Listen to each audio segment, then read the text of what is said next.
Саламатсыздарбы, урматтуу мугалимдер. Бүгүнкү күндө биз электрондук күндөлүккө класс катары кирдик. Биз сиздерге окуучунун портфолиосун кандай толтурууну кыскача маалымат берип кетели. Ушул жерде портфолиону басасыздар. Баскандан соң сиздер окуучулардын портфолио маалыматтар көзөмөлдөө тизмесине өтөсүздөр. Бул жерде 7 А классынын класс жетекчиси Гулиза Маматкалилова.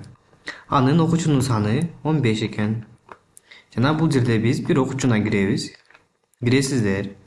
Ошондон кийин бул жерде данныйны маалыматтарды сиздер кезек менен толтурушуңуздар керек. Биринчи маалыматты толтурмайынча сиздер экинчине өтө албайсыздар. Бул жерде толтурбай жатып да сиздер маалыматты сактоону баса албайсыздар. Сценарий пункту белгилегиңиз болуп сизге чыгат. Сиздер бул жерде катталган дареги болот жана жашаган дареги болот.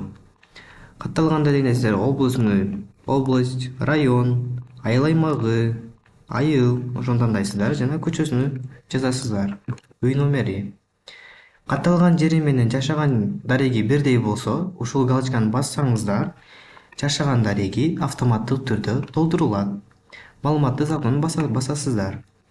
Жана тоголок жетим болсо, ооба дейсиздер. Ооба дегенден кийин бул жерде камкорчу, орусча айтканда опекун болот. Ошол камкорчунун данныйны сиздер бул жерге толтурушуңуздар керек.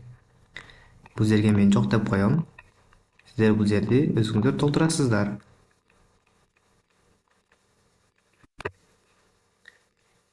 Идеенде катталган ооба же жок. Жана ошол мектепте өзүнүн автобустары, микробустары, окуучуларды жеткире турган бар болсо, ошону ооба дейсиздер же жок дейсиздер. Жана маалымат сактоону басыңыз. Үчүнчү кезекте жарандыгын тандайсыздар. Жана улуту. Этникалык кыргыз жок, ата-энеси аскер кызматкери. Окуу тили, ал окуучу кандай тилинде окуйт. Жана бул жерде атасынын пини болот. Сиздер бул жерде атасынын пинин жазган кезде пин издөөнү басасыздар. Баскандан кийин бул жака атасынын аты, фамилиясы баары чыгып келет. Жана апасыныкы деле ошондой. Жана сиздер бул жерге атасынын аты жөнүнү жазасыздар. Апасынын аты жөнүнү,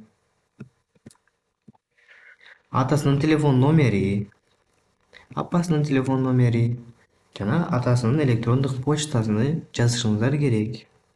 Бул жерге мен сиздерге мисал катары почта жазып коем. Сиздер бул жерге жазасыздар почтасыны. Апасы кандай жумушта иштейт. Апасы деле кандай жумушта иштейт, ошону жазышыңыздар керек. Маалыматты сактоо. 4-ncü кезекте бул жерде вакцинадан өткөн же жок, аллергиясы бар жок, күн сайын алынчу дары-дармек, коррекциялык класс, майыптыгы бар, ошолорду толтурасыздар. Сабактан тышкары, бул жерде окуучу олимпиадага катышкан болсо толтурасыздар.